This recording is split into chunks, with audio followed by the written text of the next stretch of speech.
Hello, welcome to Mark Langley's Horsemanship Podcast, a podcast helping people to understand their horses better, to provide solutions in a calm, connected way. I'm Jenny Barnes. And I'm Mark Langley.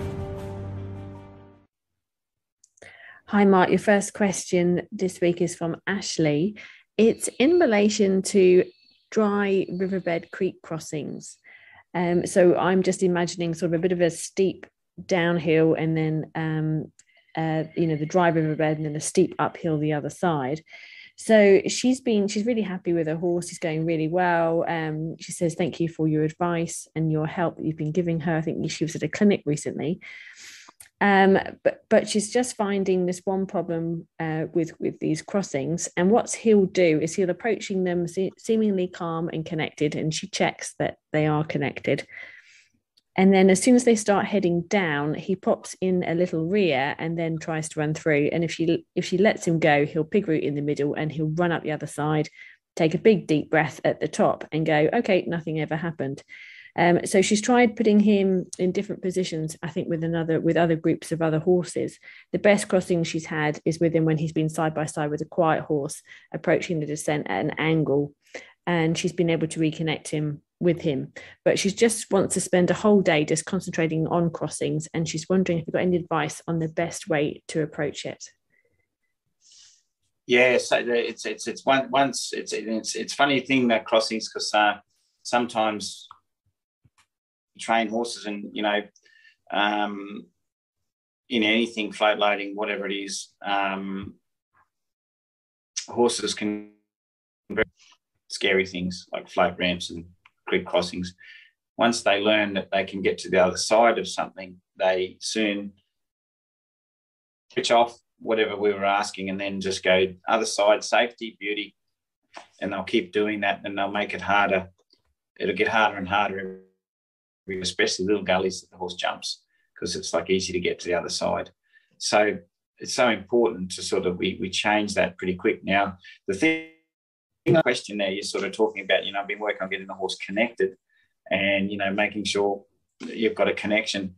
Now, connection, we have that we're not kind of getting the horse to think on us and, say, here I am. It's not about that. Okay. When a horse gets into a work, out trail riding, doing work, whatever they're doing out in the real world where they're sort of, riding and take on responsibility, we have to be careful that we don't have connected like some of those horses that you see that are afraid to sort of think about anything. They're sort of hyper-focused. So just be careful on a connection, as in focus on me. The only time you want a horse to, so a lot of times we're not saying connect with me when we pick up the rein. Let go of that. So if it's something that you don't need to think about, the worries of your horse, unwanted anxiety, you pick up a rein and the horse lets go of. It's not letting go of that to going hello to you. It's going hello, new direction. And usually when you loosen and soften, they're aware of you and still connected with you. So connection is not focused on you. It's being aware of you and connected to you. So you have to be super careful when you talk about connection or focus. And, the word I use less is especially focus on me or things like that, is because in a lot of cases we want awareness, necessarily complete focus with the horse's primary focus all the time. So when you're riding down to a gully, when the horse gets first, you feel out there, ooh, there's a gully coming. Don't say connect. Stop your horse and just relax and just think about its environment and just stop and just think about it and just, look and go, because you don't want to interrupt early from thinking about what's ahead of it. You have to let it think about what's ahead of it. Otherwise, if you interrupt it and have it connected and get to the sort of scary steep bit, you break the connection, get anxious, and then possibly destinate and get to the other side as quick as it can. So you stop and wait and let the horse think about the environment, and then you might take it away a little bit and come back again, take it away and just come back and show it that that when it gets to that point where it starts to get concerned, any feeling and concern, that you're going to stop and let it think about what's ahead of it. It's important that you can get horses to let and be confident at assessing what's ahead of it, especially when you're really riding horses in places that you need the horse to look after you just as much as you're going to look after. It's not just about us carrying them around with connection all the time. It's about them feeling safe with us and our ideas, but also make us safe because we let them pick their way through rough ground carefully, because they own their legs and they're the one that's got to walk through all the tough stuff. So got to appreciate that they need their mind and thoughts to be able to do that. So what we're doing is, once you've done that a few times and your horse, then you, instead of kicking it from behind and pushing a bit further, you can just create a little energy and see what your horse does on a loose rein. And what will happen, energy, the horse will kind of go, whoop, I'm going to turn around. And that's where you just take a rein and you turn it this way.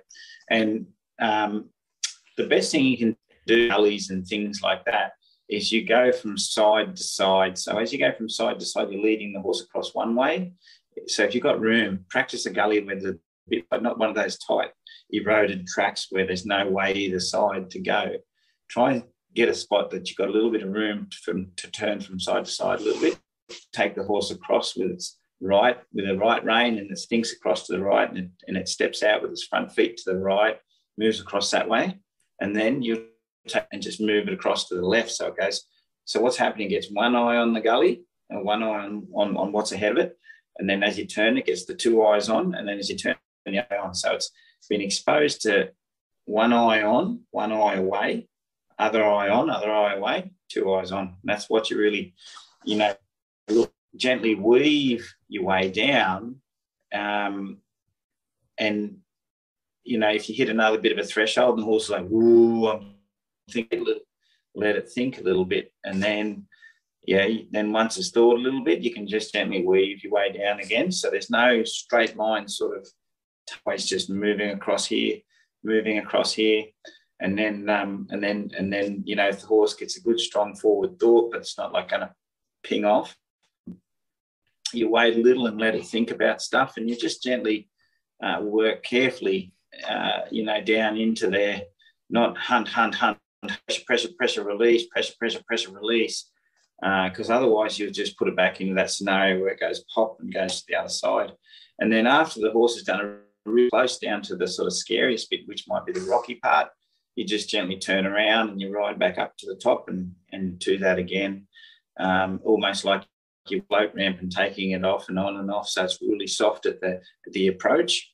And then when you've done the approach bit, you just ride down, and then the next bit will be getting its box and things like that. And the same sort of process, just let them pick their way through. And if they sort of lower and look and sniff, you let them do all that, because that's what lets them get their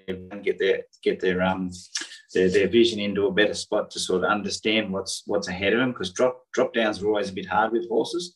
So, down and pick their way a little bit, and then, just let them, and some of them will just suddenly let go of all the worry of the destination. And you've got to really know that your horse is thinking here. If you see those ears pull forward hard and they want to start to draw and go, we have to stop them and say, no, that's following, that's not leading me through the rocks safely.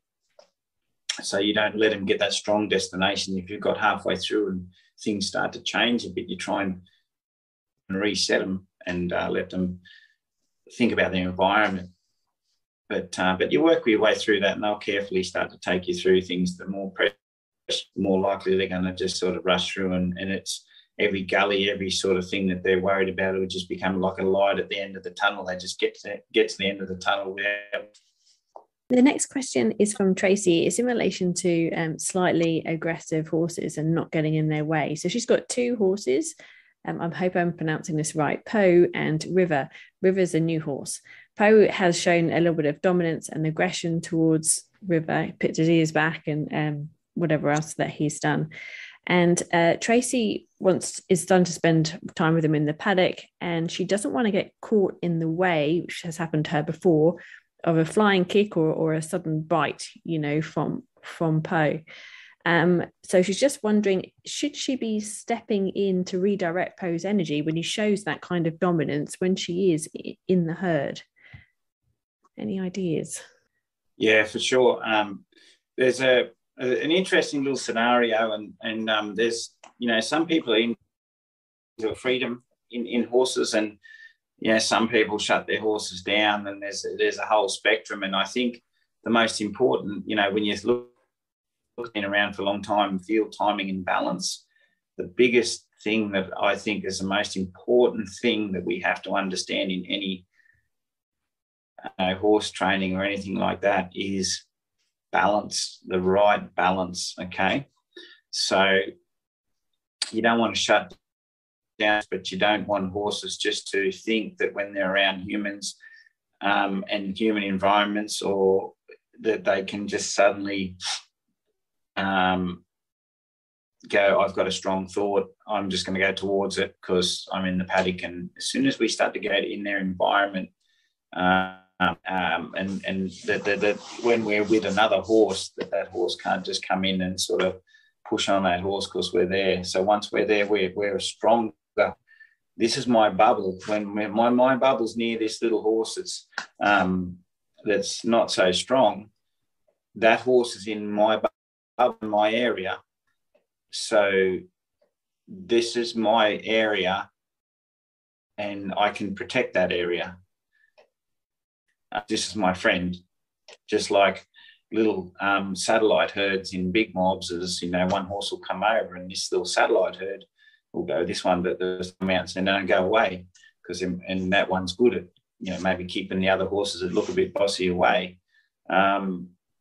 You're that horse with any one of those horses in that paddock. And just a little story I had one day. This was years ago. I was doing clinic in Glen Innes, and how horses all get around a big dam, and one starts to pour the water, and then they all start pouring, and it's all a big hoo-ha, and the horses have a good old time. And it was the first one to get the water and start smashing the water, and she was kind of giggling away, and it's nice to just let my horse she's right, it's good, you have to let horses express themselves. But anyway, the next day we're riding along, and a horse, I can't remember which way it was, if she rode past the horse or vice versa, but it was just beside, and this horse just spun around, started double barreling, and then I got hurt. The horses didn't get hurt, so everyone was safe. And I rode up beside her and I said, it's nice to let your horse express itself, because I had that expression, and how often we let horses express big emotions.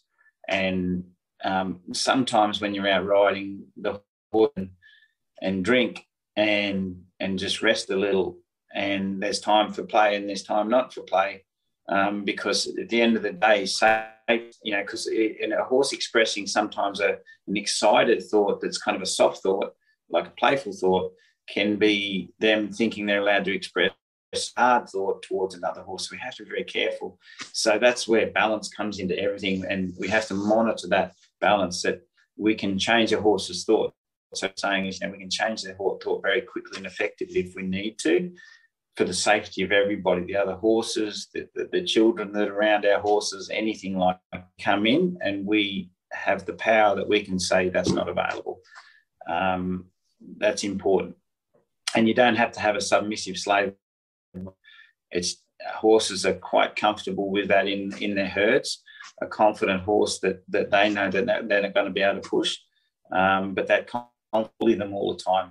That's the thing about it. If you bully your horse all the time, well, you just have the subservient slave. So getting back to the answers to the question, I guess I thought I'd because I think it's all sort of part of the whole thing, is the answer to the question is, when you go out in that paddock and you're with that pony, that horse has no right to push his thoughts aggressively into that pony and look like he's coming to infiltrate that pony, and you're allowed to stop that. Now, if you go out, if you did have to go out the flag, well, obviously you don't want the pony, or I can't remember which way around it was, but anyway, say the pony. If the pony's one getting pushed, if you go out with that flag or something to direct the other horse away, or say stop, let go of that thought. You don't want the pony freaked out with the flag. So if you had to use a flag or something like that, or whatever, just bang the leg, whatever, you don't want lots of different things. So you've got to be able to lead the pony separately away and say, okay, I'm going to bang a flag over here, and it's not directed at you, it's just over here. And the pony goes, yeah, I'm just not too worried about that. So, but basically when you're in the paddock with that pony, now the horse starts to come in going, as soon as that horse's thoughts look in that expression, that what that expression means, not wait till the horse reacts. As soon as those thoughts say, I'm going to come in and a nasty thing to say and push on that pony while you're there, then you distract that thought very quickly before it even turns, and the horse will let go of that thought, and they'll do it again and let go of that thought, and just make that a habit that the horse is to think softly. They're not coming with any hard thoughts for you with the more submissive horse. And then you just clear that matter up, make it clear, and soon enough you can practice with other people, different people around, that while there's other people around, horses don't come in and be aggressive and have a herd. It's not available. So then she's actually establishing herself as her role in the herd, isn't she? Yeah. And just for everybody that have been following some of my stuff for a while, I have noticed that some people follow my stuff and go, oh, Mark's against driving, and so I'll stop a horse coming in. But remember one of my sayings, that if you haven't heard one of it, says it's not about bringing your boundaries to horses. It's not about moving their feet. And so we don't bring our boundaries to the horses all the time. We set clear boundaries. So you can get big and stand up and say, when a horse comes in with a lot of, woomfa, and especially the hard thought behind it, you're going to step up to that and say, that can't push me around. And that's not going to scare a horse. That's just what a good horse does. The horses that set boundaries are trusted. The horses that bring their boundaries all the time and move other horses around constantly, they're the ones that a lot of horses don't trust. So you might match that energy like that's my boundaries, and you might push just a little bit of your boundary up and maybe pop a flag to say that's not available. Came into that. See, it's not like you just get a passive horse and just run at it. So setting a boundary is okay, and you can get big, and people might think it's not. No, it's just setting a big enough boundary to shift that horse's idea or that thought of that horse. Okay, so I've got the next scenario, which is definitely very linked to what you've just been saying. So Nicole, who's a new member of the group, hello Nicole and welcome. She's got a quarter horse cross paint course, and he's very forward on the ground when she's leading him somewhere where he doesn't want to go. He pins his ears, it sounds almost comical. He lowers his head, does a jig and charges pathetically towards her. Apparently he never actually touches her. But she's trying to get him to lead up, and then he changed direction once she sees those ears pinned back, and get him into a bit of a jig with some success. But she's wondering, is there something else that she should be doing to help him with that?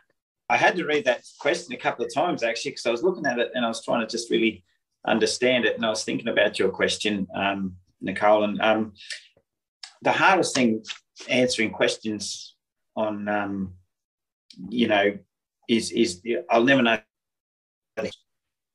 So that's the hardest thing. And I would definitely go back and look at the way he's been trained I've been training him, especially in groundwork, how he feels about that and what he understands.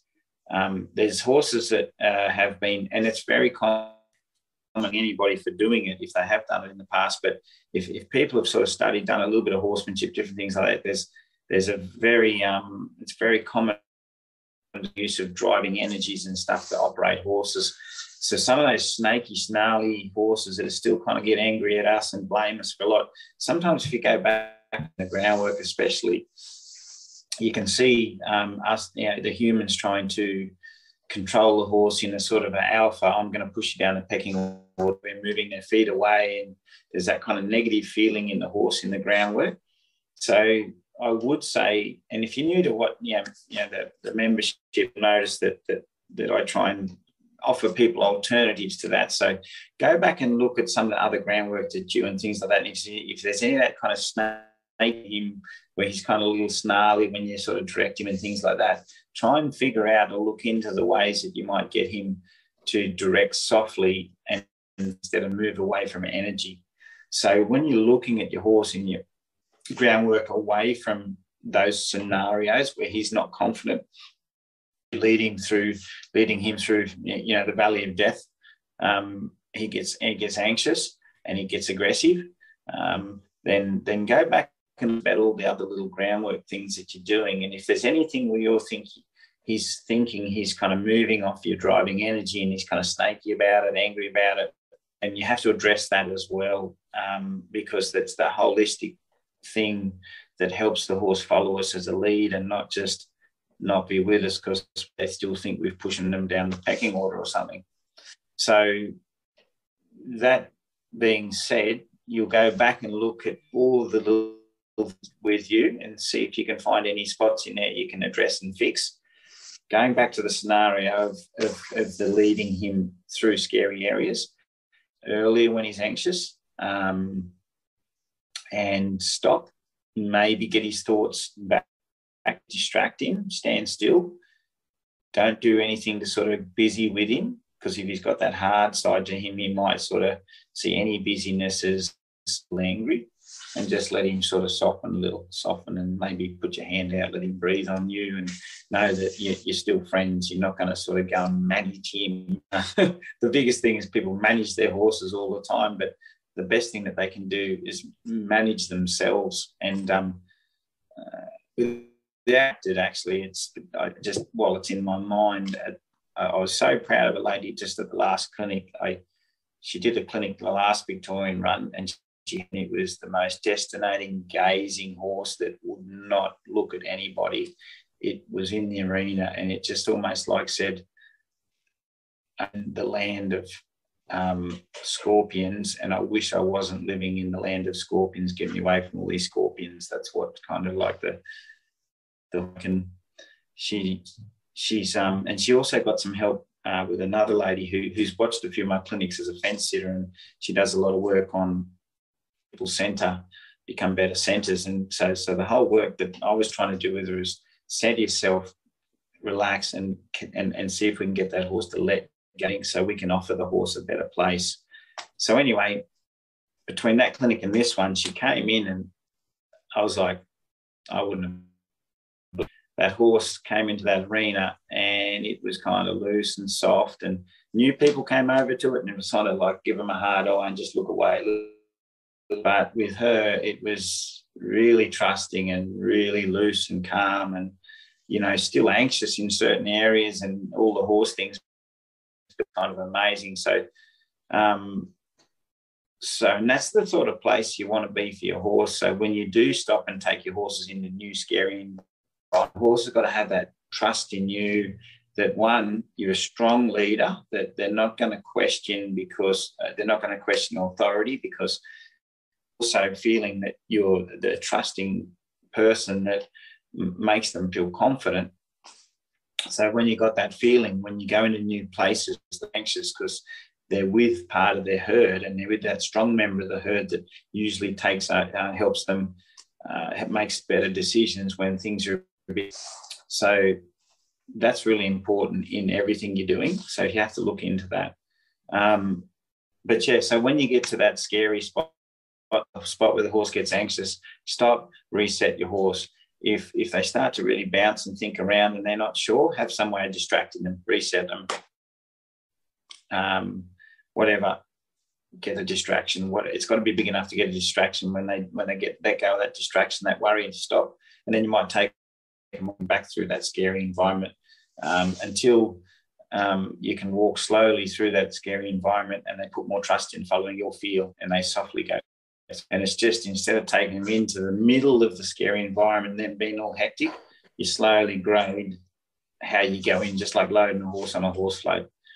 Spot where they harden, disconnect, and they feel anxious, carry brace, anything like that, figure out a way you can get let go of that brace. So it's not always going to be banging your leg. It might be just maybe step back, step forward, step back, softly, soften, good. Now just loosen the rein and stand there.